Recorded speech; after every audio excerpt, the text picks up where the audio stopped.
부인이 피로 목욕을 하기 위해 650명을 죽인 거예요. 그로부터 370여 년 뒤인 1985년 충격적인 주장을 펼칩니다. 원래 재판 기록에는 죄명과 범행 내용이 구체적으로 명시가 되는데 에르제베트의 경우 죄명, 마녀. 17세기 헝가리 제국 체이터 성에 백작 부인 에르제베트가 살고 있었습니다. 그녀는 최고 명문 귀족 출신으로 15살의 어린 나이에 5살 연상의 나더슈디 페렌츠 백작과 결혼했는데요. 그녀가 41살이 되던 해, 이 남편이 오스만 제국과의 전쟁에서 전사, 그리고 어떡해. 혼자가 됩니다. 희망이네. 이 죽은 남편으로부터 체이터 성을 비롯해 막대한 유산을 상속받게 된 에르제베트. 과연 그녀의 다음 행동은 뭐였을까요? 남편이 죽고 유산을 상속받았다. 그 다음 행보는 플렉스죠. 플렉스. 네, 그렇죠. 이 자신의 네. 외모를 꾸미는 것에 돈을 썼습니다. 그렇죠. 일단 플렉스. 그런데 에르제베트 부인에게는 특별한 미모 유지 비결이 있었습니다. 바로 피였어요.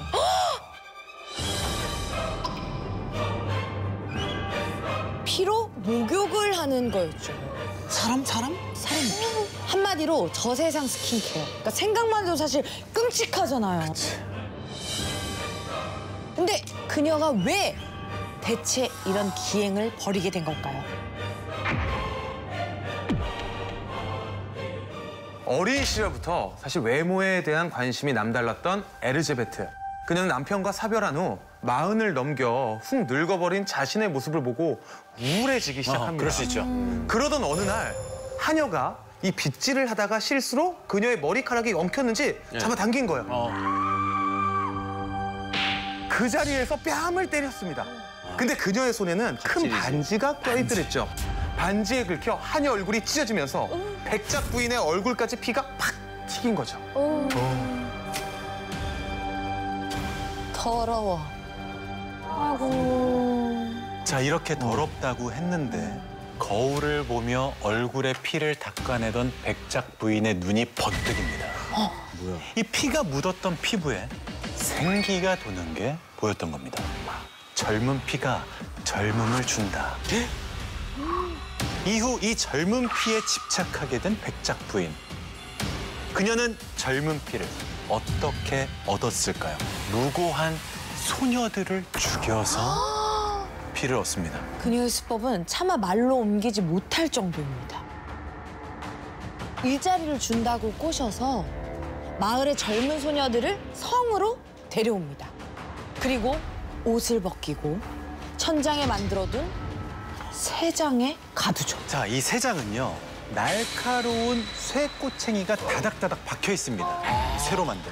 그럼 안에서 소녀가 조금만 움직여도 피가 흐르게 되겠죠. 그러던 어느 날 잡혀왔던 한 소녀가 어렵게 도망을 치죠. 그리고 당국에 신고를 하게 됩니다. 당국은 군대를 동원해서 백작 부인의 체이터 성을 급습하는데 네. 성 안엔요. 희생된 소녀의 시체들이 널브러져 있었고 더욱 놀라운 것이 발견됩니다. 백작 부인의 일기였습니다. 이 일기장에는 범행 일지가 상세하게 기록이 돼 있었는데 날짜별로 소녀들의 명단이 있었어요. 그 명단에는 무려 650명. 백작 부인이 피로 목욕을 하기 위해 650명을 죽인 거예요. 이제 사실 650명이 넘을 수도 있겠다. 그렇죠. 확인된 것만 650명이네요. 미치겠다, 진짜. 자, 이 헝가리 제국은 에르제베트 백작 부인의 재산을 몰수했습니다. 하지만 귀족은 사형에 처할 수 없다라는 당시 법에 따라 죽을 같은 때까지 성탑에 갇히는 종신형을 받게 되죠. 너무 약하다. 약하죠? 네. 근데 이 종신형이 죽는 이만 못한 차라리 사형당하는 게 나을 뻔한 형벌이었습니다. 뭘까? 왜요? 식사를 넣어주는 구멍 외에는 모든 게 밀폐된 빛조차 들어오지 않는 성탑의 꼭대기 독방에 갇혀서 잘했다, 잘했다. 서서히 잘했다. 이건 잘했다. 비참한 죽음을 맞이하게 됩니다. 잘했다, 잘했다. 그렇지. 그렇게 탑에 갇힌 지 3년 후인 1614년 그녀는 사망합니다. 너무 일찍 죽었다, 너무 일찍 죽었어. 더 고통스러워야 더 되는데. 고통스럽게 갔어야 되는데. 이 에르제베트 바토리 백작 부인, 가장 많은 사람을 죽인 여성 연쇄 살인마로 기네스북에 등재가 됩니다. 기네스북에 등재가 됐죠. 그런데 그로부터 370여 년 뒤인 1985년 네. 헝가리의 역사학자 나기 라질로가 충격적인 주장을 펼칩니다. 에르제베트 백작 부인은 연쇄 살인마가 아닙니다. 아이, 갑자기 뭐야? 낚은 거야? 그는 일단 그 근거로 재판 기록을 제시하게 됩니다. 원래 재판 기록에는 죄명과 범행 내용이 구체적으로 명시가 되는데 에르제베트의 경우 죄명, 마녀. 마녀? 끝. 이게 전부였던 거예요. 아, 17세기면 마녀 사냥이 아직도 있을 시기인가? 예, 예, 예. 좀 뭔가 이상하죠. 떨떠름합니다. 두 번째 근거가 있습니다. 군인들이 압수했던 피해자의 명단이 적힌 아까 말했던 에르제베트의 일기장인데요. 네. 한번 보실까요? 네. 대박. 보셨죠? 뭐예요? 아무것도 안 나왔잖아요. 아무것도 안 보이세요? 아무것도 안 나왔잖아요. 맞습니다. 아무것도 없습니다. 예? 뭐라고요? 네? 결정적인 증거물인 그 일기장이 법정을 비롯해서 단 한 번도 공개된 적이 없어요. 뭐야? 그러니까 즉 증거 없이 말로만 일기장에 650명의 희생자 명단이 있었다라고 한 거죠. 뭐 대박. 그런데 또 그뿐만이 대박. 아닙니다. 학자들에 따르면 당시 한 마을의 평균 인구수가 약 500명 정도였는데요. 아무리 큰 마을도 2,000명을 넘지 않았다고 하는데 맞네. 근데 거기다가 어린 소녀만 650명? 그러네. 100번 양보해가지고 큰 마을이어서 2,000명이 산다고 해요. 근데 650명 인구의 4분의 1이 갑자기 실종이 됐는데 그 증거가 하나도 남아있지 않다. 이건 상식적으로 좀 말이 안 되지 않을까? 이 주장은 진짜 신빙성 있네요. 그렇죠? 네. 자, 그렇다면 이야. 그녀는 대체 왜 연쇄 살인마가 된 것일까요? 누구죠? 이 아저씨 누구예요? 자, 이 사람 에르제베트 백작 부인의 사촌 오빠 마티아스가 모든 일을 꾸몄다는 겁니다. 이 마티아스는 당시 헝가리 제국의 국왕이었어요. 그런데 이 사촌 여동생인 에르제베트와 은밀히 또? 자주 만났습니다. 사촌 오빠랑 네, 그들의 비밀스러운 대화를 한번 들어볼까요? 에르제베트, 조금만 더. 국왕폐하, 더는 할 수 없습니다. 그러지 말고 한 번만 더. 죄송합니다. 더 이상 돈을 빌려드릴 수 없습니다. 아, 뭐야. 채무 관계였잖아.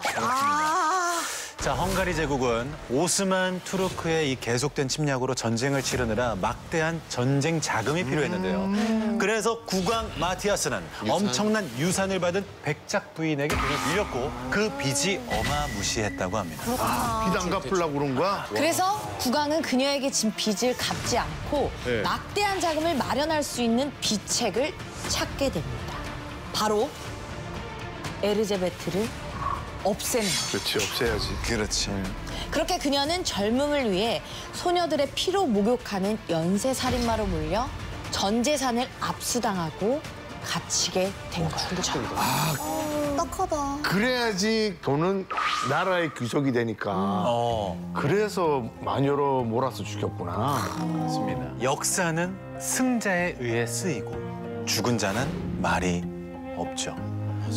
지금까지 증거도 없이 이 정황과 소문만으로 희대의 악녀로 남게 된 에르제베트 바토리 부인의 이야기였습니다. 2000년 영국의 한 법정에서 시작합니다. 한 남자가 최종 판결을 기다리고 있었습니다. 남자의 이름은 헤럴드 시프먼. 자, 그에게 내려지는 최종 판결.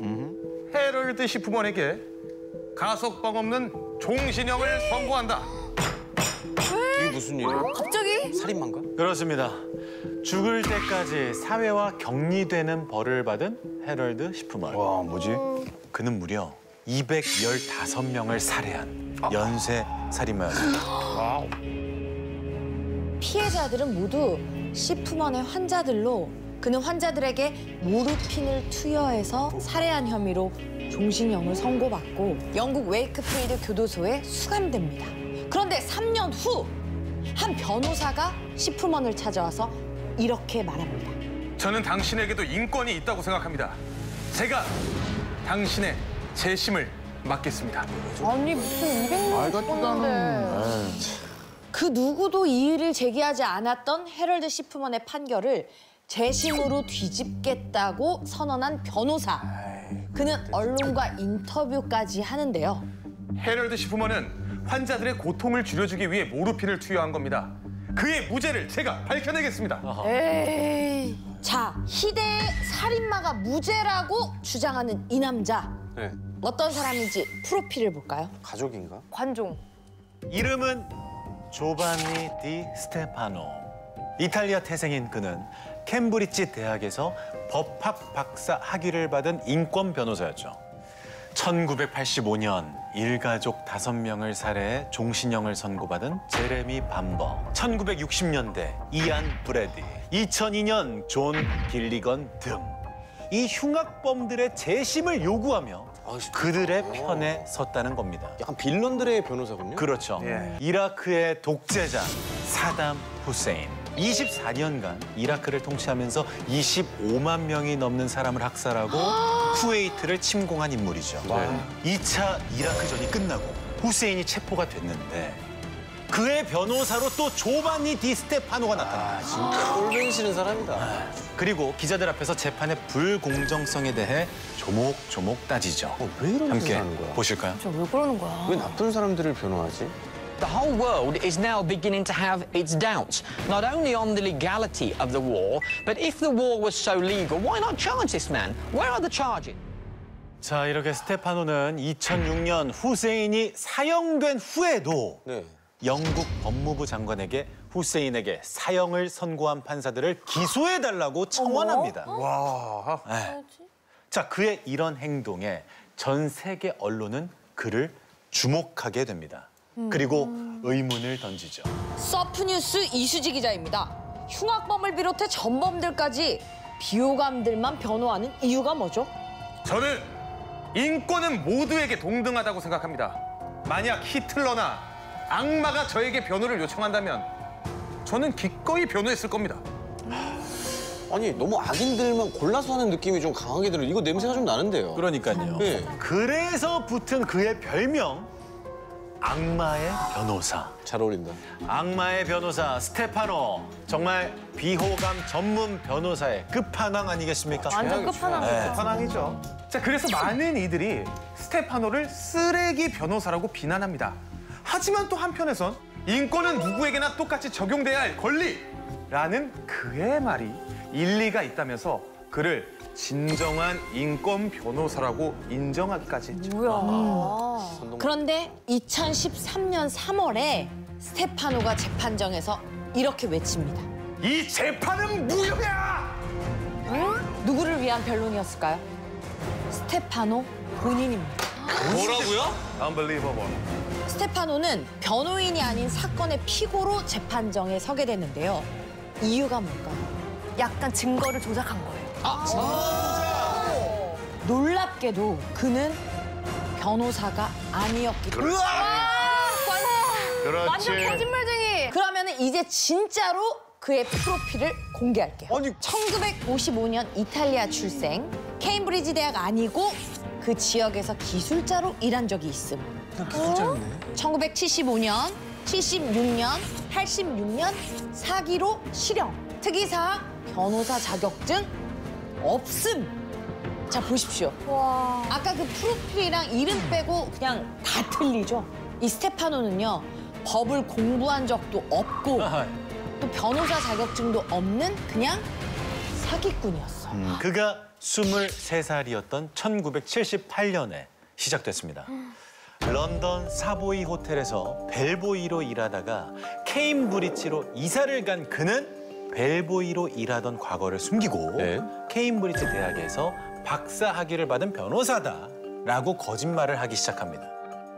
예전에는 아마야, 야 벨보이, 뭐해, 가방 들어, 뭐해, 진짜 이랬던 사람들이 변호사로 활동을 하니까 아예 오셨어요, 변호사님. 가방 주세요, 제가 들게요. 이렇게 바뀌는 거예요. 이 맛에 사기치는 거 아니겠습니까? 사람들의 리액션이 바뀌니까 그럼요. 자기를 대한 태도가. 본격적으로 변호사 행세를 하기 시작한 그는 이 사람 저 사람 법률 상담을 해주면서 돈을 뜯어냅니다. 와, 진짜 사기꾼. 헐. 근데 진짜 법대를 나온 것도 아닌데 상담을 해줄 수가 있을까요? 어허. 날카롭다. 오, 날카롭다. 맞아요. 그러니까 우리나라 속담에 그런 얘기가 있잖아요. 서당계 3년이면 풍어를 읊고 PC방계 3년이면 프로게이머가 된다. 그러니까 진짜 20살 때부터 뭐 사기, 절도, 온갖 범죄들로 교도소를 들락거렸거든요. 그럼 법을 좀 알 수도 있겠네요. 그렇지. 네. 그럴 때마다 본인이 무죄라고 계속 재심을 신청을 했어요. 그러면서 이제 법률적인 지식과 요령을 알게 된 거죠. 1986년 가짜 수표로 돈을 훔치려다가 또 교도소에 들어간 그는 5년간 복역하고 사회에 나와서 또 사기를 치다가 실패합니다. 결국 1993년 한때 유럽의 화약고라고 불리던 구유고슬라비아 연방. 자, 이곳에서 발칸반도의 도살자로 불리던 유고 연방 대통령 밀로셰비치를 만납니다. 어떻게 그렇게 만났지? 일개 범죄자가 어떻게 유고의 대통령을 만났을까? 이 비결, 이번에도 전공을 살렸습니다. 또 사기네, 또 사기네. 변호사 출신의 사업가다라고 속여 내전으로 인해 경제 상황이 좋지 않았던 유고 연방의 국영 항공사에 투자하겠다라고 사기를 치면서 접근한 거죠. 그뿐만이 아니에요. 이 밀로셰비치는 당시 독립을 요구하던 유고 연방의 나라들을 학살해서 전 세계인들의 지탄을 받고 있었는데요. 스테파노는 밀로셰비치에게 법률적인 조언을 해주면서 오른팔이 되죠. 오죽했으면 보스니아 내전이 발발했을 때 밀로셰비치는 그에게 장군 직책까지 줍니다. 진짜? 대박이다. 신임한 거 부어 삶았네. 신뢰한 거예요. 완전 믿었구나. 그렇게 유명 비호감들과 차근차근 친분을 쌓았던 스테파노. 이 보스니아 내전이 끝나고 나서 스테파노는 유럽으로 다시 돌아옵니다. 그리고 본격적으로 인권 변호사로 활동을 하죠. 야, 대단하다. 근데 스테파노의 사기 수법은 또 한 번 진화합니다.